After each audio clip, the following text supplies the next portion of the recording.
مولانا رومی کہتے ہیں، ہر وقت اپنا تن اور من صاف رکھو، کیا خبر کب اپنے رب سے ملاقات ہو جائے۔ تعلقات کو نبھانے کے لیے وعدوں کی ضرورت نہیں ہوتی، ضرورت ہوتی ہے تو بس ایک دوسرے سے مخلص ہونے کی، اور تعلق چاہے پھر دوستی کا ہو، محبت کا ہو، خون کا ہو یا احساس کا۔ قسمت میرے رب نے لکھی ہے تو افسوس کیسا، جو بھی ہوگا بہترین ہوگا انشاءاللہ۔ ہم خواہشوں کے گرد سدا گھوم گھوم کر اب بھی وہی کھڑے ہیں سفر کاٹنے کے بعد۔ قسم لے لو دل ایک پل بھی غافل نہیں تیری یاد سے، یہ اور بات ہے کہ ہم سرے عام پکارا نہیں کرتے۔ کبھی کبھی رویوں کے پھندے رشتوں کا گلا گھونٹ دیتے ہیں، کیوں ہر بات پہ کوستے ہیں لوگ دسمبر کو، کیا دسمبر نے کہا تھا محبت کرو۔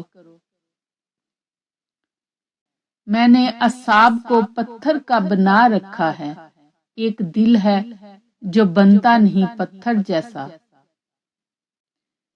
اچھے کاموں میں مصروف اللہ کی دی ہوئی نعمت ہے، فارغ وقت گناہ سے خالی نہیں ہوتا۔ اس کے چہرے سے عیاں تھا کہ اسے جانا تھا، وہ تو آیا تھا بچھڑنے کا ارادہ کر کے۔ کچھ موقعوں پر منہ بند رکھنے میں ہی عافیت ہوتی ہے۔ رزق کا ملنا تمہاری قابلیت نہیں بلکہ رب کی عطا ہے۔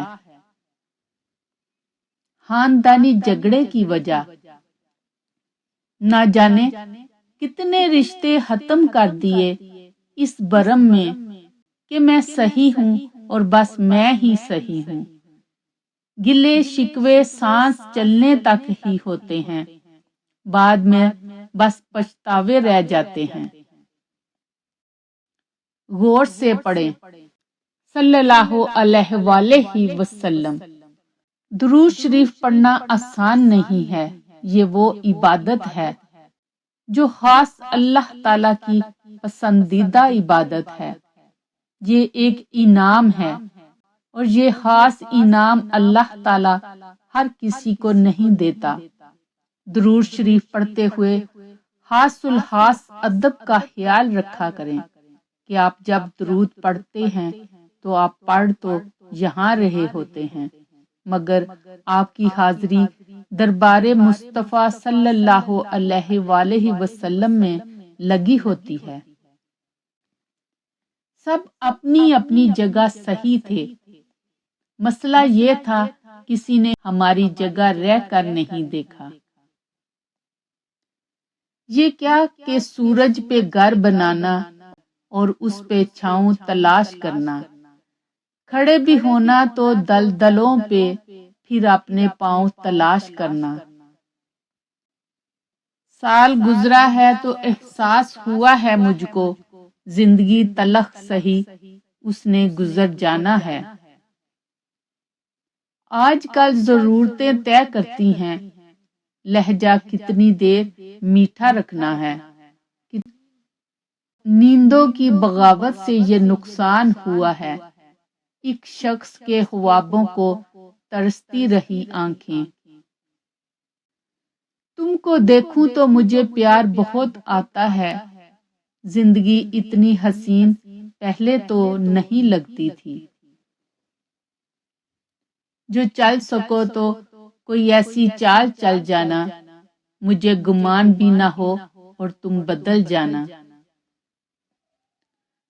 منافقت کا نصاب پڑھ کر محبتوں کی کتاب لکھنا بہت کٹھن ہے، خزاں کے ماتھے پہ داستان گلاب لکھنا۔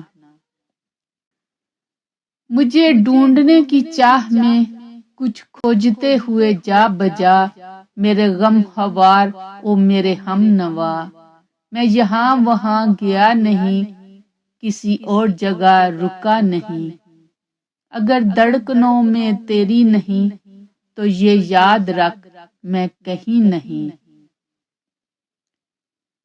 ایک سخن ایسا ہے جو سنانا ہے تجھے، میرا مطلب ہے کہ آئینہ دکھانا ہے تجھے، تیری تصویر کمرے میں لگا رکھی ہے تاکہ مجھے یہ یاد رہے میں نے بلانا ہے تجھے۔ حق پہ کھڑا ہونے کے لیے کلیجہ چاہیے، تلوے چاٹنے کے لیے تو زبان ہی کافی ہے۔ اس کے چہرے سے عیاں تھا کہ اسے جانا تھا، وہ تو آیا تھا بچھڑنے کا ارادہ کر کے۔ تھوڑا مومن تھوڑا منافق ہوں، میں بھی ماحول کے مطابق ہوں۔ آئے تو یوں کہ جیسے ہمیشہ تھے مہرباں، بھولے تو یوں کہ گویا کبھی آشنا نہ تھے۔ عورت کو تو جنگ میں قتل کرنے کی اجازت نہیں، تم لوگ اس کو محبت میں مار دیتے ہو۔ بدل دیا ہم نے ناراض ہونے کا طریقہ، روٹھنے کی بجائے اب ذرا سا مسکرا دیتے ہیں۔ روز کہتا ہوں کہ اب ان کو نہ دیکھوں گا کبھی، روز اس کوچے میں ایک کام نکل آتا ہے۔ جو عورت ہر وقت بالوں کا جوڑا بنا کر رکھتی ہے، ایسی عورت مرد کی کمزوری کو فوراً جان لیتی ہے اور اپنے گھر کو بڑے سلیقے سے چلاتی ہے۔